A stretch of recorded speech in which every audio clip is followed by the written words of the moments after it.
신바람 사연 아파트. 오늘의 사연 시작하겠습니다. 결혼이라는 게 이다지도 힘든 일인지는 처음 알았습니다. 정말 결혼에 관련된 모든 준비를 다 끝내놓고 결혼식 날짜만 기다리고 있던 상황이었어요. 저도 조만간 따뜻한 5월에 행복한 신부가 되는 줄 알았지요. 앞으로 행복하게 잘 살 일만 남았다고 생각했는데 참 세상은 생각한 것처럼 녹록지만은 않네요. 결혼 예정이던 남자친구와는 연애도 꽤 길게 했고, 연애 중반쯤부터는 알게 모르게 서로 결혼하겠구나 하는 생각을 가지고 만났던 것 같아요. 그래서 결혼 이야기가 처음 나왔을 때도 별다른 우여곡절 없이 우리가 결혼하게 된다는 걸 당연하게 생각하기도 했고요. 결혼 준비하던 동안에는커녕 연애하는 동안에도 내 남편 될 사람이 이다지도 효자인지는 알지 못했습니다. 알았다면 결혼도 다시 생각해봤을 테고, 이런 일도 겪지 않았을 텐데 싶네요. 그냥 넘어갈 일이 있고, 짚고 넘어가야 할 것들이 있는데, 그저 말 안 하면 어물쩍 넘어가려나 싶었나 봅니다. 결혼식 날짜까지 다 잡아놓고, 아직도 마무리가 안 지어진 게 단 하나 있었는데, 그게 신혼집 문제였어요. 남자친구는 중견기업을 다니고 있었고, 직종도 요즘 일자리 구하기 좋은 수요가 많은 직장이라서 더 좋은 조건으로 이직의 기회도 열려있는 전망 좋은 사람이었습니다. 연봉도 또래에 비해서 꽤나 높은 편이었고요.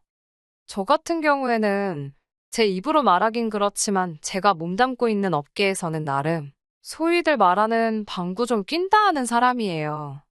제 자랑하는 것 같아서 쑥스럽지만 제가 대학교에 재학 중인 시절부터 시작한 일이 있는데 그때부터 반응도 좋았고 벌이도 좋았고 해서 아예 이걸 제 생업으로 삼고 하고 있습니다. 재택근무로 할 수 있는 프리랜서 일이고 그래도 이 바닥에서 대학생 때부터 꽤나 오랜 기간 일을 하고 있으니 이제는 제가 일거리를 찾지 않아도 개인적으로 의뢰가 들어오는 경우가 더 많아요. 남자친구보다 벌이는 조금 낮을 수도 있지만 그건 제약이 나름이기도 하고 집에서 근무하다 보니 그만큼 시간적으로 활용할 수 있는 부분이 많아서 나름 만족하며 지내고 있었습니다. 아무튼 결혼 이야기가 오가고부터 서로 얼마나 돈을 모았는지를 알려주게 되었는데 남자친구가 8,500 정도를 모아놓은 상태였고 저는 일한 기간도 길고 제 직업 특성상 출퇴근 없이 집에서 일을 하다 보니 딱히 돈 쓸 곳도 없어서 1억 정도가 모여있는 상황이었어요. 그래도 저희 또래 치고는 두 사람 다 꽤나 잘 모아놓은 거라는 생각이 들었는데, 그래도 이 돈 가지고 서울에 어디 아파트 하나 구하기는 대출 없이 하늘의 별 따기나 마찬가지였어요.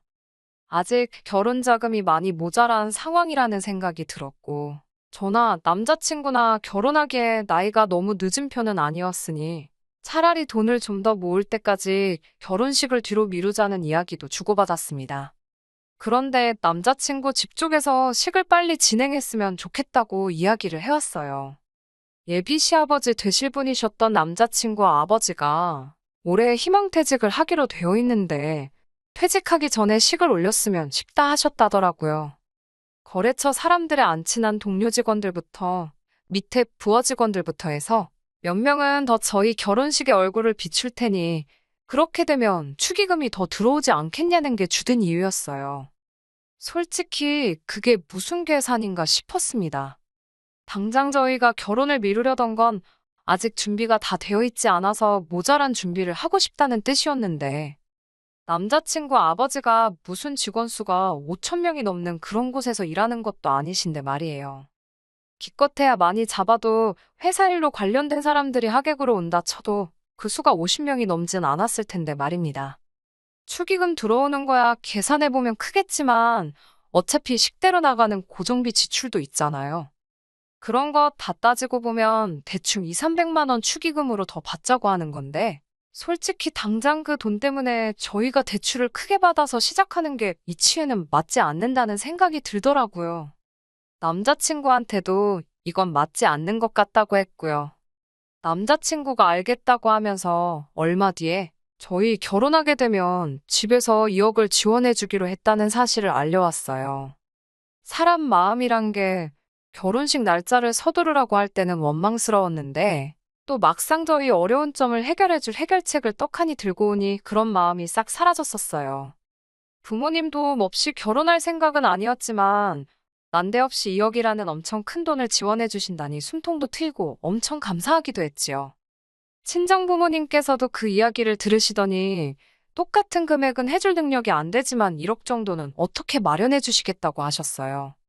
난데없이 여유 자금도 많이 생기고 저희 부모님 부담스럽게 만든 것 같아 죄송스럽기는 했지만 그래도 그 정도 돈이면 서울에 대출 없이 집도 구하고 이왕이면 인테리어까지 싹 다 뜯어고칠 수도 있겠구나 싶었습니다. 여유 자금이 생기니 강남 쪽이나 요즘 뜨는 지역의 신축 아파트에 들어가고 싶은 욕심도 생겼는데 그 정도의 돈이 생겼음에도 불구하고 저희가 가지고 있는 돈 이상을 대출로 더 받아야 하는 상황이었기에 이리저리 알아보다가 욕심부리지 말고 형편에 맞는 집을 구하기로 했습니다. 공부도 이만큼은 안 해봤다 싶을 정도로 열심히 발품손품 팔면서 알아봤어요. 그러다가 하나 마음에 드는 아파트를 찾게 되었어요. 주변에 마트라든지 인프라가 너무 잘 되어 있었어요. 단 하나 단점이 있다면 지하철역에서 거리가 좀 되는 위치기는 했는데 그 부분은 딱히 신경 쓸 바는 아니었습니다. 남자친구가 다니는 회사에서 가깝고 어차피 자차를 사용해서 출퇴근을 하니 딱히 대중교통이 중요해 보이지는 않았어요. 어쩌다 한번 이용하게 될 대중교통 때문에 그 집을 포기하기는 너무 아쉬운 지경이었습니다. 특히나 집에서 일하는 저에게는 서울 도심에서 전망도 좋고 일에 지친 제가 주변에 도보로 잠깐 머리 좀 식힐 수 있게 들어선 주변 환경은 무엇과도 비교할 수 없었거든요. 비교적 신축이기도 해서 딱히 많이 손볼 것도 없고 거기에 역세권도 아니다 보니 돈도 어느 정도 절약이 되겠더라고요. 저희가 가지고 있는 돈에서 혼수며 자동차에 집 고치는 비용까지 딱 끝내고도 조금 남을 정도로 말이지요. 그래서 남자친구와는 그 집으로 신혼집을 정하는 쪽으로 이야기를 끝내가고 있었습니다. 그런데 얼마 전 남자친구가 그 집은 아무래도 안 되겠다고 다른 집으로 알아보자는 말을 듣게 되었습니다. 여태까지 서로 의견 공유하면서 집도 어떻게 꾸며놓을지 정하고 있던 사람이 하루아침에 난데없이 그 집은 아니라고 하면서 다른 집을 알아보자니 어이가 없었어요. 이유나 들어보자고 물어봤더니 대중교통이 불편해서 안 좋을 것 같다고 하는 겁니다. 차 끌고 다니는 사람이 무슨 대중교통이냐 되물었더니 그것도 그거지만 일단 방이 2개밖에 안 돼서 싫다고 하더라고요. 방이 2개이긴 하지만 2방이 전부 엄청 넓게 뽑힌 집이거든요. 나머지 방 하나는 전망도 좋고 해서 집에서 일하는 제가 사무실 겸용 서재 같은 느낌도 해서 어차피 남자친구가 퇴근하고 오면 저도 아무리 재택근무라지만 일을 붙들고 있을 생각이 없으니 그 방에서 같이 여가도 즐기고 하기로 이야기가 되어 있었거든요. 침실이야 어차피 잠만 자는 곳이고 거기에 붙박이장 설치하고 화장대 놓고 해서 쓸 계획이었어요. 본인도 그렇게 하는 게 더 좋겠다고 동의했었고 말입니다. 그런데 대중교통 이야기랑 똑같이 이제 와서 그게 그 집을 사면 안 되는 이유라고 하면서 반대를 하고 나서니 저는 조금 어이가 없었지요. 그런데 그제서야 한다는 말이 방이 2개짜리 집은 너무 불편할 것 같다고 하면서 생각해보라고 앞으로 우리 사이에 아이도 태어나고 하면 어차피 나중에 또 이사를 가야 할 것이다. 뭐 그런 말을 하더라고요. 탁 트인 전망이며 모든 게 마음에 드는 집이었지만 남자친구 말도 일리가 있어서 아쉽지만 다른 집을 알아보기로 했어요. 그런데 방 2개짜리 집이 마음에 안 든다는 게 남자친구의 의견이 아니고 남자친구 부모님의 뜻이었다는 걸 알게 되었습니다. 이리저리 백방으로 알아보다가 조금 지은지된 아파트기는 하지만 평수도 넓고 방도 3개짜리에 적당히 괜찮은 매물을 발견하게 되었어요. 한 가지 문제가 있다면 역시 대중교통편이 살짝 애매하다는 것이었는데 사실 이 부분은 크게 상관할 부분이 아니었습니다. 그런데 이번에도 남자친구가 대중교통을 문제로 걸고 넘어지니 그때부터는 저도 남자친구한테 다른 이유가 있어서 대중교통에 저렇게 집착을 하고 있다는 생각이 들더라고요. 그래서 단도직입적으로 대체 차 끌고 다니면서 대중교통에 그렇게 집착을 하느냐고 대놓고 물어봤어요. 남자친구는 머뭇거리더니 대답을 하지 못하더라고요. 연애하면서도 몇 번 봐서 알고 있었어요. 자기가 불리한 상황이거나 뭔가 숨기는 게 있을 때 꼭 저런 식으로 나왔었거든요. 숨기는 게 있구나 싶어서 계속 추궁하니 결국엔 그렇게 나온 진짜 이유에 대해서 털어놓더군요. 자기는 차를 타고 다니니까 대중교통은 딱히 필요가 없지만 다른 사람들이 불편할 거라고 애매하게 돌려서 말을 하더라고요. 이 집에 나 말고 또 누가 불편할 만한 다른 사람들이냐고. 나는 어차피 집에서 일하기에 대중교통이 크게 필요가 없고 오히려 주변에 도보로 상가가 조성되어 있는 곳이 좋다고 한 거 기억 안 나냐고 했지요. 그러니 남자친구는 이거 말하면 안 되는데 하는 표정으로 결국 모든 진실을 털어놓더군요. 남자친구한테 이제 대학교 졸업반인 남동생이 있어요. 저한테는 시동생 될 사람이고 결혼 이야기 오가면서 남자친구 부모님은 몇 번 뵙지 않았지만 그나마 저희 또래라고 할 수 있는 남자친구 동생은 몇 번 만나봐서 잘 알고 있습니다.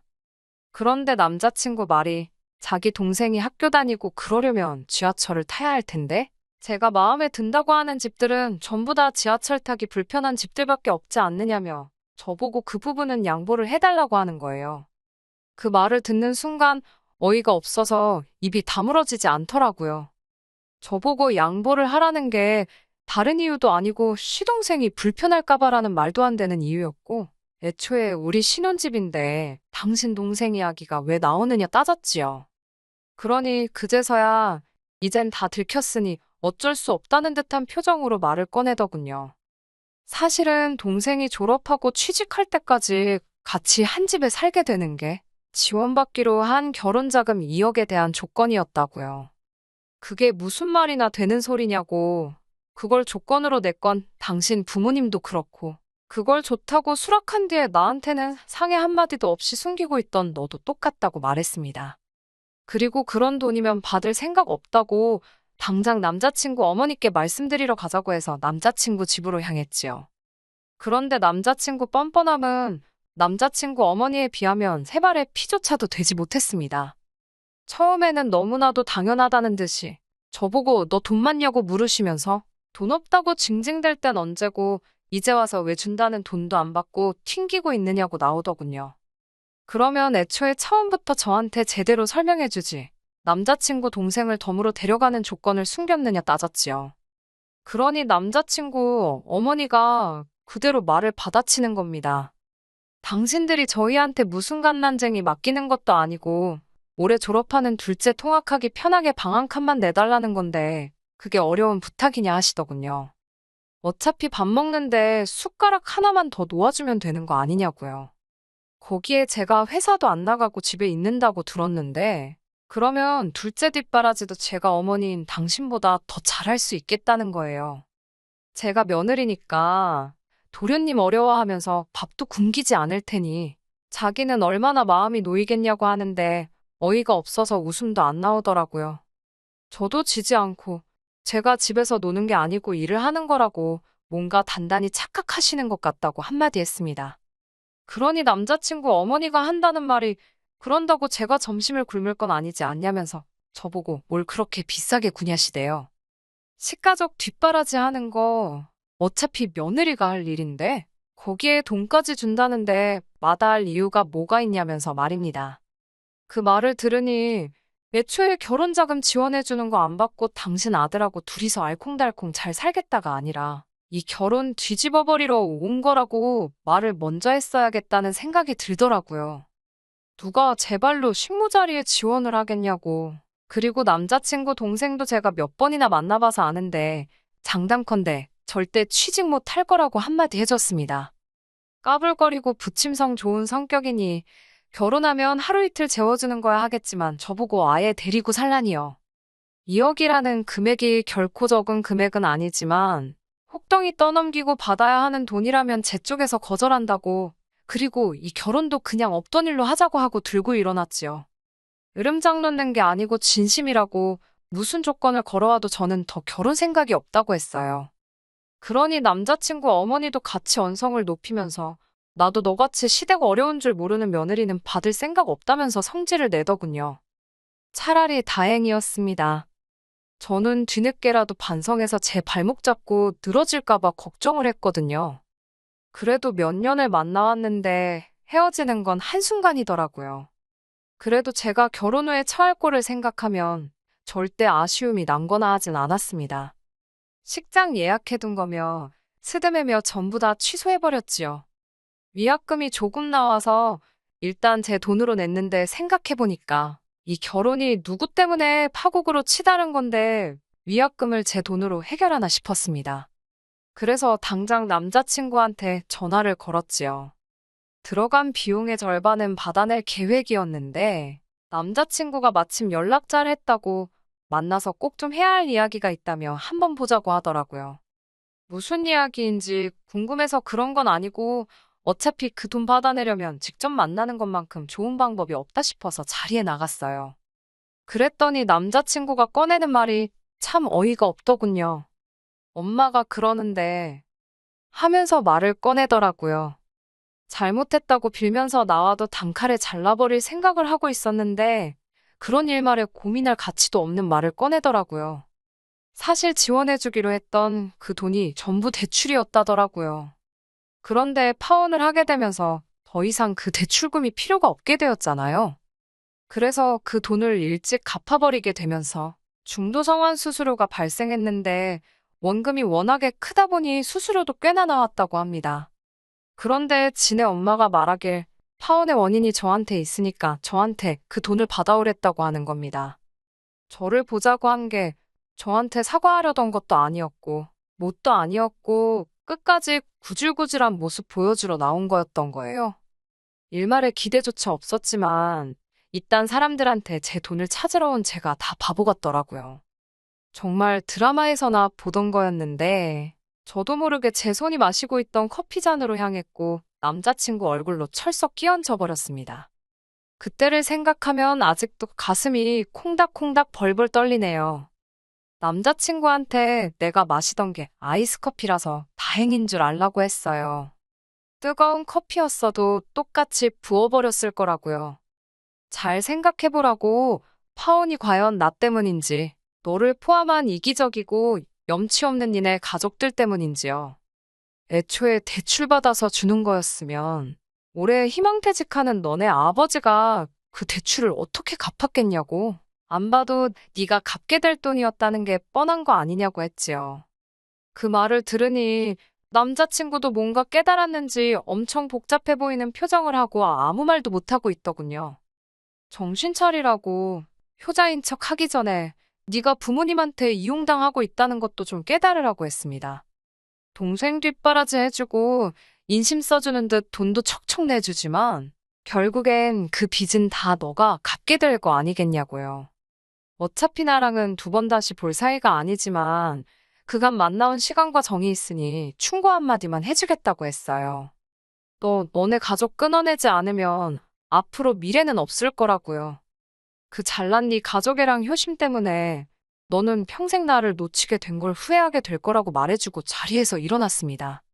그리고 결혼식 관련해서 들어간 위약금에 대해서는 정확하게 절반 저한테 보내주지 않으면 그 돈보다 더 큰 비용이 드는 한이 있더라도 법대로 처리할 거라고 했습니다. 같이 예약했으니 구상권을 청구할 수 있다고. 그러니 어디 내뺄 생각 하지 말고 3일 시간 줄 테니까 그 돈부터 보내라고 하고 자리에서 나왔습니다. 이렇게 파혼한 지금에는 가끔씩 후회가 들 때도 있어요.